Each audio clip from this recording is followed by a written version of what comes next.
Acayip güzel hem kuvvetlik, shunchalik huzurliq marvoy ko'malashganli tuqqanlar qilish usuli bek oddiy. Mayli miyma kelganda qizlar ya balaga o'xshagan saymilar kashtimi qo'nida qipasa va sheyishlik bo'ldi. Cho'nglarga, balaga yoqtirmaydigan hech kim yo'q. Ammo chataq yeri yurak bermaganlarning o'xshamaydi tuqqanlar. Boshda qo'rmini kisaylarini yub tayyor qilg'ach, go'rashni 10 minut qiziq suvga chila qo'yamiz.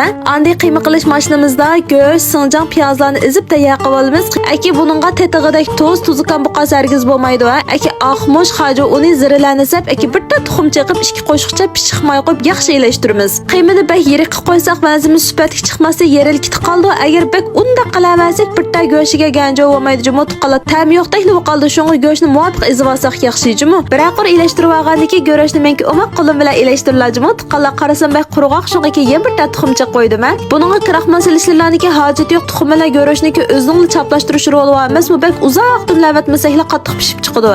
Bugun ishlatganim Nuriniki shalgul görüşü tuqqanlar yeyishlik bek suv ichida along o'qolmaydi, qattiq pishqolmaydi. Donisin bek sifatlik, ammo savizini nim qiladi. Sizlar nefes to'rab zinnat qilamiz tuqqanlar. Taqsimiz oq, go'shimiz qora. Buni qizil savzi bilan bezza qo'ysak, vanzimizmi yumaloq, savziniki tabiiy yumaloqligi bilan qo'shilib shunchalik chiroyli chiqadi bu. Qaraslar chiroyli chiqiydi. Yurak bermaganlar bermasligi bahonalar yo'qchimi? Tayyorlavaga go'sht qo'mlashtiramiz, hamda qaynayotgan qo'rig'i sap 15 minut dimlab qo'ysak, shunchalik kechlik bir tomoq bo'ldi ekan. Bu hamda mayli cho'nglar bo'lsin, ballar bo'lsin hech kim rad qilolmaydi.